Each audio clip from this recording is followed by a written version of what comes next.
A few days ago, we got some news that will definitely change the world of FiveM, especially roleplay, which is a huge part of it. CFX.RE, the team behind GTA 5's unofficial multiplayer mode, FiveM has warned users to ditch any content that may infringe third-party intellectual property. This comes just 2 months after Rockstar Games acquired CFX.RE, so yeah, big moves are happening in the Rockstar universe. They said, "We cannot allow custom assets or mods that infringe third-party intellectual property. Real-world brands, unique vehicle designs, and 3D software models are generally protectable under trademark or copyright. If you use a real-world car model pulled from another game without permission, that could result in claims against your server by both the car company, brand, logo, car design, or the game developer, 3D model." Now, what's this warning really about? Primarily, it zeroes in on in-game cars. FiveM servers, especially the free roam ones, let you drive cars based on real-world models. Most of these cars are converted from games like Forza Horizon or Gran Turismo, which already raises copyright issues with the creators of the models in those games. But it doesn't stop there, because the vehicle manufacturers themselves may also have grievances against Rockstar Games, seeing people play GTA 5 while driving cars bearing their branding, even though no official collaboration has taken place. Some time ago, all cars and mods tagged as Porsche on the GTA 5 mods website disappeared. There was no official statement. It was as if someone who holds a high position at Porsche woke up and thought, "You know what would be a great idea? Sending a takedown notice to GTA 5 mods to make them remove all the Porsche mods." The administrators of the website probably had no other choice but to remove all modifications to avoid causing problems for anyone. Licensing brands is a huge revenue business, so if you want a Lambo or Ferrari or even a Ford, you're going to pay big time to have that brand in your game. Seems that most companies don't care about mods or fan-created stuff, but it looks like Porsche did, and they let this website know they didn't want the cars uploaded here without their permission. What's interesting to me is that Ferrari hasn't taken similar actions. This company fiercely protects its intellectual property because, as you probably know, they've sued the owners of their vehicles multiple times for using them inappropriately, such as applying offensive wraps to their cars. One of the most famous cases is probably Deadmau5 and his Ferrari. This guy took creativity to a whole new level, adorning his Ferrari 458 Italia with a Nyan Cat theme. Ferrari was not amused by the Ferrari jokes and forced Deadmau5 to revert his car to its original state. His reaction to the ordeal? A cheeky shift to a Lamborghini, which he dubbed the non-Borghini Huracan. But there are more cases, and an interesting one is Philip Plein. This guy took flaunting wealth to a new level, using his Ferrari 812 Superfast as the perfect prop for his fashion label promotions on Instagram. So that's where Ferrari drew the line. Therefore, there might be more lawsuits because all these mods with Ferraris in GTA 5 are definitely illegal. But getting back to the FiveM roleplay servers, these are insanely popular, and some even charge you for access. But CFX.RE is now telling everyone to strip their servers of all real-world vehicles. So, what does this mean for us, the players? CFX.RE basically wants you to get those creative juices flowing and design your own unique cars and brands. Personally, I have mixed feelings about this. Perhaps you've had the chance to come across one of my videos showcasing graphic mods for GTA, and in 99% of cases, I used real cars in them. For me, it's just become the norm ever since I was a kid modding San Andreas and installing real cars, getting excited about driving my favorite cars in the game.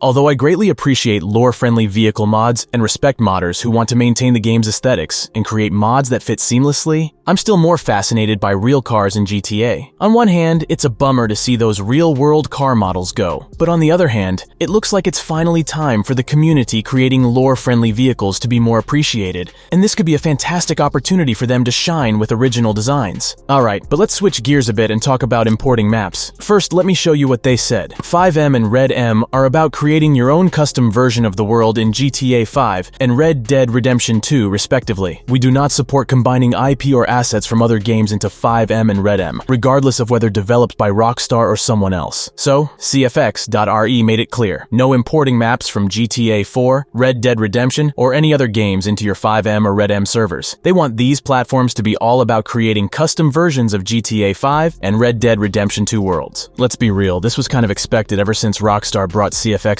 in-house. Take-Two Interactive, the parent company of Rockstar, is known for safeguarding its intellectual property, especially when it comes to the realm of modding. They have been known to issue DMCA notices to modders who've converted maps across different games. Now, to some extent, I can understand where Take-Two is coming from. They've got a massive franchise to protect, and they surely don't want any gray areas when it comes to copyright infringements. But that doesn't mean I agree with them. If it were about converting maps from other games made by different studios, I would understand their concerns. However, when it comes to maps maps from Rockstar's own games being converted to another Rockstar game, it's a different story. Take-Two has banned many mods that converted maps from one GTA game to another. It simply doesn't make any sense. There's no reason to make modders' lives so difficult. There was this mod named Open Manhunt, a map conversion that transported Manhunt levels into GTA San Andreas. Similarly, another mod called Open Bull brought Bullworth Academy from Bully into the same game. I mean, it's fascinating to see the cross-game integrations, and you can't help but admire the modders' skills and creativity. But of course, Take-Two decided to take it down. Also, a wave of DMCA notices came crashing down on mods like Vice Cry, Liberty City Stories PC Edition, and GTA Underground. The first one, in particular, began its journey as a mod for GTA Vice City, completely overhauling the game's look with better models and textures and more. It was initially introduced around 2011 and was widely appreciated by the community for the fresh aesthetic it brought to the classic game. Later, the entire team's work was converted to GTA 5, and it was this mod that got taken down. Similar to the other mods, it seems to be related to Take-Two taking down mods that ported maps from GTA 3, Vice City, and San Andreas to any other GTA game, especially at a time when Rockstar was reportedly working on official remasters of these older titles. But let's not forget about the timing. This news comes as we're all eagerly awaiting the unveiling of GTA 6. FiveM has been a massive host for some of the biggest GTA role-playing servers, and still draws thousands of players 8 years after GTA 5's PC launch. I know it may sound strange, but I have a theory that Rockstar Games gave the creators of FiveM and RedM no choice but to either disappear or become a part of Rockstar Games. Their next move seems to be reducing interest in these platforms so that when GTA 6 is released, everyone will want to play only the online mode of that game. This move could signal that Rockstar is planning to launch GTA 6 with its own set of online role-playing features and doesn't want strong competition. After all, it's no secret that many servers will simply shut down now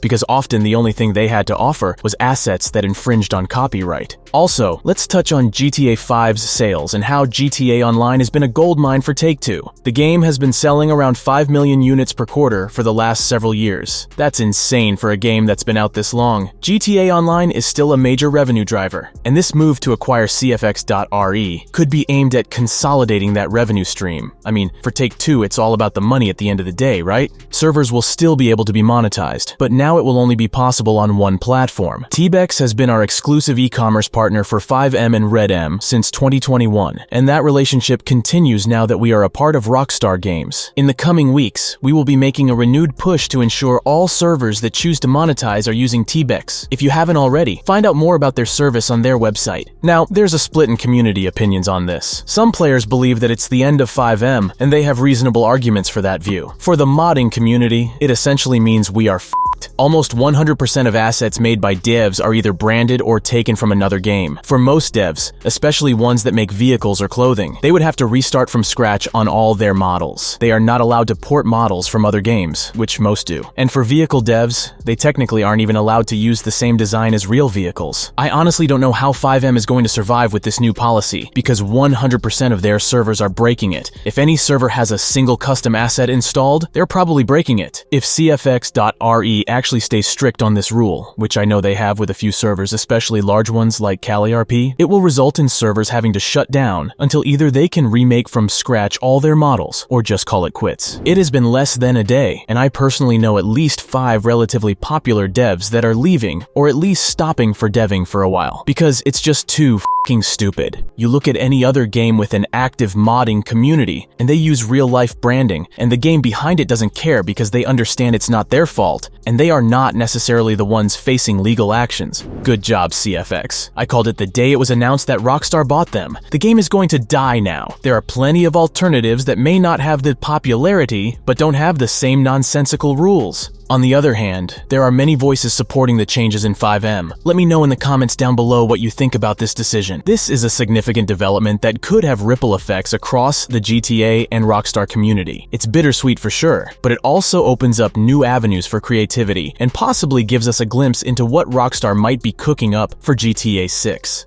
I'm curious about the next moves related to FiveM and RedM, and of course, I'll keep you updated about everything. But before we wrap up, I want to give a huge shout out to all my patrons for supporting my work. I really appreciate it. Thanks for watching till the end. Have a great day, everyone, and see you in the next one.